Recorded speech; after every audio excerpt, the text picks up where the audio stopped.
अस्सलाम वालेकुम। मैं आपका टीचर, आपका मेंटोर असमार, और वेलकम करता हूं आपको एक बार फिर अपने चैनल PHY मेंटोर पे। तो आज हम शुरू करने जा रहे हैं क्लास 9th यूनिट 1 का लेक्चर नंबर 5। यूनिट 1 का ये तकरीबन लास्ट टॉपिक है। कंग्रेचुलेशंस कि हमारा ये 1 चैप्टर यानी 1 यूनिट जो है वो कंप्लीट हो जाएगा। आज का टॉपिक मोस्ट इम्पोर्टेंट है, लेकिन वीडियो इतनी लंबी नहीं होगी, ये छोटा सा टॉपिक है। तो चलिए स्टार्ट करते हैं आज की क्लास नंबर 5।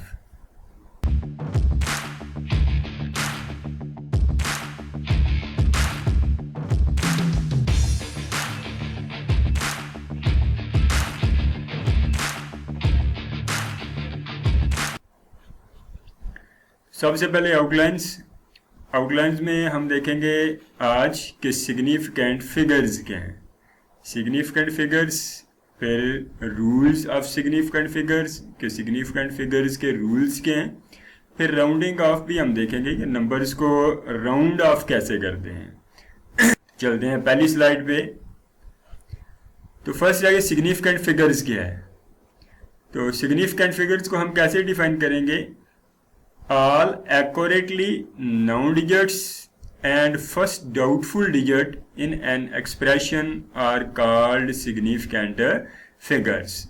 देखिए इसकी डेफिनेशन क्या है कि all accurately known digit, तमाम वो डिजिट जो हमें accurately known है, and first doubtful digit in an expression, और उस एक्सप्रेशन में जो first doubtful digit है उन सब फिगर्स को आप क्या कहेंगे, सिग्निफिकेंट फिगर्स कहेंगे। यानी किसी भी मेजरमेंट में आपको वो डिजिट्स जो बिल्कुल ठीक हों, बिल्कुल क्लियर हों, एक्यूरेटली नाउन करते हो जिन्हें आप, और फर्स्ट डाउटफुल जो डिजिट आएगा, इन सब को ही आप क्या कहेंगे, सिग्निफिकेंट फिगर्स। तो डेफिनेशन से तो हमें समझ नहीं आती कि सिग्निफिकेंट फिगर्स क्या है। मोस्टली स्टूडेंट्स के लिए ये बड़ा मुश्किल काम है सिग्निफिकेंट फिगर को समझना, लेकिन है ये बहुत ईजी। तो आए हम इस एक एग्जांपल से देखते हैं कि सिग्निफिकेंट फिगर्स एक्चुअली है क्या है। तो देखें, ये आपके पास एक कोई भी मेजरिंग सिलेंडर है, इसके अंदर ये कोई भी लिक्विड पड़ा हुआ है। सपोज कि ये वाटर हमने इसमें भरा हुआ है, तो हम सपोज कर लेते हैं कि ये वाटर बिल्कुल इस लेवल पे नहीं है, बल्कि ये जो डिवीजन है और ये जो नीचे वाली डिवीजन है, अगर वाटर लेवल इन दोनों के ये दरमियान में आ जाए, अगर ये इन दोनों के दरमियान में आ जाए और हमें रीडिंग लिखनी पड़ जाए, आप एक्सपेरिमेंट परफॉर्म कर रहे हैं, तो देखिए आप इसकी रीडिंग क्या लिखेंगे। ये एक लाइन तो 30 होगी आपके पास, ये स्मॉल डिवीजन के अलावा ये जो आपकी लार्ज डिवीजन है, ये एक लाइन तो ये 30 होगी। 30 से लेवल ये लिक्विड का ऊपर है, यानी कोई भी आपने माया यूज किया है, इसका लेवल 30 से तो ऊपर ही रहेगा। फिर 1 डिवीजन इससे भी आगे है, लेकिन इससे अगर पीछे हो, सपोज मैं इसे नहीं बता रहा क्योंकि ये तो बिल्कुल मैच कर है, मैं आपको करूँगा, आप सपोज कर लें कि ये वाटर लेवल इसके साथ नहीं मिलता बल्कि इसके दरमियान में आ जाता है। यानी आपको एक लिक्विड दिया जाता है और कहा जाता है कि इसका वॉल्यूम फाइंड आउट करके हमें बताएं, और आप वो लिक्विड इसमें डालते हैं और वो लेवल जो है वो यहाँ तक आ जाता है इन दो डिविजन्स के दरमियान में। तो फिर देखिए आप रीडिंग कैसे नोट करेंगे। ये देखिए आप वैल्यू 30 से तो आपको पता चल गया कि ये ऊपर है, और कितनी डिवीजन ऊपर है, 1 से आगे है और 2 से पीछे है। अब आपको ये समझ नहीं आ रहा कि आप यहाँ पे 30.1 लिखेंगे या 30.2 लिखेंगे, जैसे ये मैंने लिखा। एक्चुअली वैल्यू ये है नहीं इसके मुताबिक, ये सिर्फ मैं आपको समझाने के लिए कर रहा हूँ कि आप सपोज कर लें कि आपने माया का लेवल फाइंड आउट किया है और वो लेवल इन दो डिविजन्स के दरमियान में आ गया है, तो फिर आपको मुश्किल पड़ जाएगी कि आप 30 के बाद ये सिर्फ 1 काउंट करें या 2 भी काउंट करें, क्योंकि 1 से तो आगे है वो लेकिन 2 से पीछे है वो। तो देखिए अगर 2 स्टूडेंट्स एक्सपेरिमेंट परफॉर्म कर रहे हैं तो हो सकता है एक जो वैल्यू लिखे वो लिखे 30.1, क्यों उसे लग रहा होगा कि ये लेवल 1 के ज्यादा करीब है, तो वो वैल्यू लिख ले 30.1, और दूसरा जो है उसे हो सकता है ये फील हो रहा हो कि ये 2 के ज्यादा करीब है, तो वो वैल्यू लिख ले 30.2। तो अब देखें कि वो दोनों स्टूडेंट्स इस 30 पे तो राजी होंगे कि ये 30 से ऊपर है, लेकिन 1 और 2 पे राजी नहीं होंगे। एक को ये लग रहा है कि ये 2 के करीब है तो उसने 2 लिख लिया, दूसरे को ये लग रहा है कि ये 1 के करीब है तो उसने 1 लिख लिया। तो अब देख ले 30 जो है वो आपका एक्यूरेटली नाउन डिजिट आ गया, जिस पे ये दोनों इत्तेफाक करेंगे कि 30 जो है वो दोनों के लिए एक्यूरेट है। लेकिन उसके बाद फर्स्ट डाउटफुल डिजिट आ जाएगा कि 1 लें या 2 लें।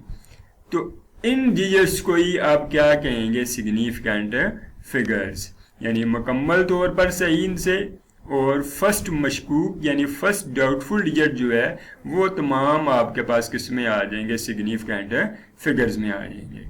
इसी तरह ये भी एग्जांपल आप ले सकते हैं। अगर आप लेंथ मेजर कर सकते हैं तो लेंथ हो सकता है इन दो डिवीजन के दरमियान में आ जाए, मिड में आ जाए। तो फिर आपको एक तो एक्यूरेटली नाउन डिजिट होता है कि ये जैसे ये 2 से ज़्यादा ही होगा, 3 से कम ही होगा, तो 2 आपका एक्यूरेटली नाउन डिजिट आ जाएगा। अब अगर ये दरमियान में आ गया तो फिर आपके लिए मुश्किल पड़ जाएगी कि आप ऊपर वाली डिवीजन काउंट करें या नीचे वाली डिवीजन काउंट करें। तो ये ऊपर या नीचे वाली जब हम बात करते हैं तो ये डाउटफुल हो जाती है। तो ऐसे तमाम फिगर्स को आप क्या कहते हैं, सिग्निफिकेंट फिगर्स। उम्मीद है कि आपको समझ आ गई होगी कि सिग्निफिकेंट फिगर्स क्या है। तो चलते हैं इसके रूल्स की तरफ। तो rules of significant figures, rule क्या है? तो नंबर 1 क्या है, all non zero digits are always significant. यानी जितने भी नॉन जीरो डिजिट हैं ये ऊपर दिखाए गए हैं 1 2 3 4 5 6 7 8 9। फॉर एग्जाम्पल ये भी दिया गया है 1 4 5 7। ये सब के सब जो हैं वो सिग्निफिकेंट हैं और ये लिखा भी है कि सिग्निफिकेंट इज इक्वल टू 4। इनमें सिग्निफिकेंट नंबर्स की तादाद 4 है। अब जो जीरो है ना, जीरो सिग्निफिकेंट हो भी सकता है और नहीं भी हो सकता, वो में भी है। तो देखते हैं कि जीरो कब सिग्निफिकेंट में शामिल होगा और कब नहीं शामिल होगा। तो सेकंड पार्ट है इसका, कहता है zeros between two non zero digits are also significant. तो इसका मतलब क्या है कि जीरो अगर दो नॉन जीरो डिजिट्स के दरमियान में आ गया है तो फिर वो सिग्निफिकेंट होगा, फिर वो सिग्निफिकेंट फिगर्स में हम शामिल करेंगे। जैसे कि ये देखें 0 4 और 5 के दरमियान में आ गया तो यहाँ पे सिग्निफिकेंट की तादाद हमने कितनी लिख दी, 3। नेक्स्ट देखते हैं कि जीरो अगर राइट साइड पे आ जाए, zeros after non zero digits are significant but zeros before non zero digits are not significant. यानी अगर जीरो नॉन जीरो डिजिट्स के बाद में आए यानी लास्ट पे आ जाए तो फिर वो सिग्निफिकेंट होगा। लेकिन अगर वो जीरो शुरू में आ जाए यानी but zeros before non zero digits, अगर वो जीरो शुरू में आ जाए आर नॉट सिग्निफिकेंट तो फिर वो सिग्निफिकेंट नहीं होगा। यानी इसका मतलब ये है कि जीरो अगर आपका दरमियान में आ जाए या राइट साइड पे आ जाए, लास्ट पे आ जाए तो वो सिग्निफिकेंट नंबर्स में शामिल होगा। लेकिन अगर शुरू में आ जाए या लेफ्ट साइड पे आ जाए तो फिर वो सिग्निफिकेंट नंबर में शामिल नहीं होगा। जैसे कि एग्जांपल दी गई है 2010.0, ये 2 0 देखें आपके राइट साइड पे आ गए हैं, बाद में आए हैं। तो इनमें देखें सिग्निफिकेंट नंबर्स की तादाद कितनी है, 1 2 3 4 एंड 5। तो ये सिग्निफिकेंट फिगर्स आपके पास कितने आ गए, 5। अब अगर इधर देखें तो ये आपके 1 2 3 4 0 आपके नॉन जीरो डिजिट से पहले आ गए हैं, यानी 1 से पहले 4 0 आए हैं। और आप देखेंगे कि ये 4 के 4 सिग्निफिकेंट में शामिल नहीं होंगे। यहाँ पे सिग्निफिकेंट नंबर्स की तादाद कितनी होगी, 1 2 एंड 3। यानी लेफ्ट साइड वाले यानी नॉन जीरो डिजिट्स के लेफ्ट साइड वाले या शुरू में आने वाले जीरो को हम सिग्निफिकेंट फिगर्स में शामिल नहीं करते। इसी तरह इन expression a multiply by 10 raised पर n numbers before multiplication of 10 raised पर n आर सिग्निफिकेंट। यानी अगर आपके पास साइंटिफिक नोटेशन फॉर्म में आ जाए, जो आपने पढ़ा था स्टैंडर्ड फॉर्म में कोई वैल्यू आ जाती है तो 10 की जो पावर होती है वो हम सिग्निफिकेंट में शामिल नहीं करते। इसके अलावा बाकी जितने नंबर्स होंगे वो सब के सब सिग्निफिकेंट होंगे। जिस तरह के 1 2 एंड 3, यानी इस नंबर में आपके पास सिग्निफिकेंट की तादाद कितनी हो जाएगी, 3। नेक्स्ट एक दफ़ा दोबारा हम देखते हैं सिग्निफिकेंट फिगर रूल्स को। तो ये देख लें, ये लिखा हुआ है non significant 0 for cosmetic purpose, यानी कॉस्मेटिक पर्पस के लिए आ जाए पॉइंट से पहले तो फिर भी वो नॉन सिग्निफिकेंट होगा। इसके अलावा 0 used only to locate the decimal point, अगर वो सिर्फ डेसिमल पॉइंट को लोकेट करने के लिए आ जाए यानी लेफ्ट साइड पे आ जाए आपका पास तो वो भी नॉन सिग्निफिकेंट होगा, सिग्निफिकेंट नहीं होगा। लेकिन सिग्निफिकेंट होगा all zeros between non zero numbers. ये नॉन जीरो नंबर है आपके पास 4 और 5, अगर इनके ये बिटवीन आ जाता, दरमियान में आया, तो फिर वो सिग्निफिकेंट में शामिल होगा। ऑल नॉन जीरो इंटीजर्स, ये नॉन जीरो इंटीजर्स हैं, इनके दरमियान में ये जीरो आ गया, तो पीछे भी हमने यही बताया कि वो सिग्निफिकेंट नंबर्स में शामिल होगा।